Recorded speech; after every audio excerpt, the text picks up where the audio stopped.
नमस्कार दोस्तों, आप सुन रहे हैं रेडियो न्यूज़। देश और दुनिया की ताज़ा तरीन खबरें तेज रफ्तार में बिना रुके। आज की बड़ी हलचल। दोस्तों, क्या आपने कभी सुना है कि किसी राज्य में चुनाव खत्म होते ही उन चुनावों की निगरानी करने वाले सबसे बड़े जज साहब ही अपना पद छोड़ दें?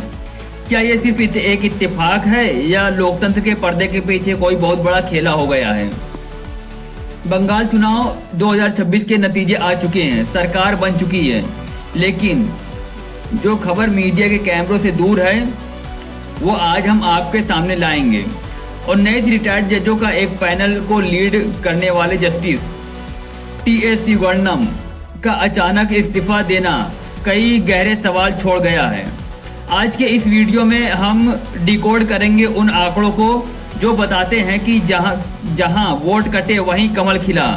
आखिर ये गणित क्या है? चलिए शुरू करते हैं। दोस्तों, सबसे पहले बात करते हैं उस ट्रिब्यूनल की जिसकी चर्चा हर तरफ है, SIR, जिसे सुप्रीम कोर्ट के आदेश पर बनाया गया था। इनमें 19 रिटायर्ड जज शामिल थे। इसके मुखिया थे कोलकाता हाई कोर्ट के पूर्व चीफ जस्टिस टी.एस. शिवगणम। हैरानी की बात यह है कि चुनाव खत्म होते ही इन्होंने अपना इस्तीफा दे दिया और कारण बताया व्यक्तिगत।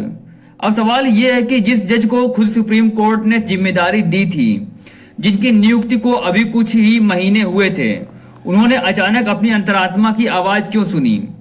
क्या उन्हें कुछ ऐसा दिखा जो वो देख नहीं पा रहे थे या जो वो सह नहीं पा रहे थे? इतिहास गवाह है, जब जब बड़े पदों से ऐसे इस्तीफे हुए हैं, चाहे वो उर्जित पटेल का हो या रघुराम राजन का, दाल में कुछ काला जरूर रहा है। अब बात करते हैं उस आंकड़े की जो आपको चौंका देगा। बंगाल चुनाव से पहले करीब 90 लाख लोगों के नाम वोटर लिस्ट से हटा दिए गए। प्रशासन ने कहा कि ये रूटीन चेक है, लेकिन वरिष्ठ पत्रकारों और विपक्षी नेताओं का दावा है कि इनमें से 27 लाख नाम तार्किक विसंगति के नाम पर हैं। सोचिए, एक उम्मीदवार मोहताब शेख को अपना चुनाव लड़ने के लिए सुप्रीम कोर्ट तक दौड़ना पड़ा क्योंकि उनका खुद का नाम ही लिस्ट में नहीं था। अगर एक नेता को इतनी मुशक्कत करनी पड़ी तो उस आम गरीब वोटर का क्या हुआ होगा जिसे ये भी नहीं पता कि चिट्ठी कहाँ लिखनी है? क्या ये 27 लाख लोग सिर्फ एक नंबर हैं या एक सोची समझी रणनीति का हिस्सा?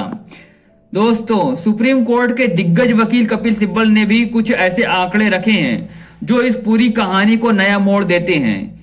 इन्होंने एक पैटर्न बनाया है जो इस तरह से है, जहां 5000 से कम वोट कटे वहां बीजेपी और टीएमसी में कड़ी टक्कर थी, और जहां 5000 से 15000 वोट कटे वहां बीजेपी की सीटें बढ़नी शुरू हुई, और जहां 25,000 से ज्यादा वोट कटे वहां बीजेपी ने क्लीन स्वीप कर दिया।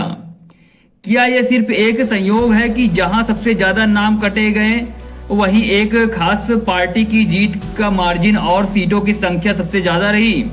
सिब्बल साहब का कहना है कि ये चुनाव ईसीआई बनाम विपक्ष का था, न कि बीजेपी बनाम टीएमसी का। इसी बीच अखिलेश यादव का बंगाल दौरा काफी चर्चा में है। उन्होंने एक गंभीर आरोप लगाया कि चुनाव खत्म होते ही बड़े अधिकारियों को इनाम और छुट्टियां दी जा रही हैं। अखिलेश यादव ने एक बहुत वाजिब सवाल पूछा, अगर सुप्रीम कोर्ट की सुनवाई लाइव हो सकती है तो चुनाव की गिनती और सीसीटीवी फुटेज लाइव क्यों नहीं हो सकते? पारदर्शिता ही लोकतंत्र की जान है, और अगर वहां सब कुछ साफ सुथरा है तो सीसीटीवी फुटेज दिखाने में परहेज क्यों? इसी के साथ 2 विशेष चुनाव पर्यवेक्षकों को भी उनके पदों से मुक्त कर दिया गया। ये टाइमिंग बहुत कुछ बयां करती है। दोस्तों, इन तमाम कड़ियों को जोड़ें तो एक धुंधली तस्वीर साफ होने लगती है। चुनाव आयोग की चुप्पी, जजों का अचानक इस्तीफा देना और लाखों वोटर्स का गायब होना, ये सब किसी स्वस्थ लोकतंत्र के संकेत नहीं है। हम किसी भी धांधली या की पुष्टि नहीं करते, लेकिन सवाल पूछना हमारा हक है। क्या जनता का मत वाकई उसी पेटी में गया जहां उन्होंने डाला था, या फिर सिस्टम ने अपनी ही कोई नया जनादेश तैयार कर लिया था। लोकतंत्र वोटों से चलता है, न कि साजिशों से।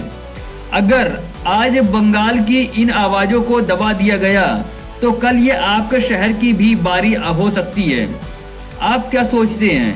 क्या जज साहब का इस्तीफा सिर्फ एक निजी फैसला था या किसी बड़े सच का ट्रेलर? कमेंट में अपनी राय जरूर लिखें। इस वीडियो को इतना शेयर करें कि ये सवाल सत्ता के गलियारों तक पहुंचे। चैनल को सब्सक्राइब करना ना भूलें ताकि सच की ये मशाल जलती रहे। मिलते हैं ऐसे ही किसी दूसरे अपडेट में, तब तक के लिए धन्यवाद। जय हिंद।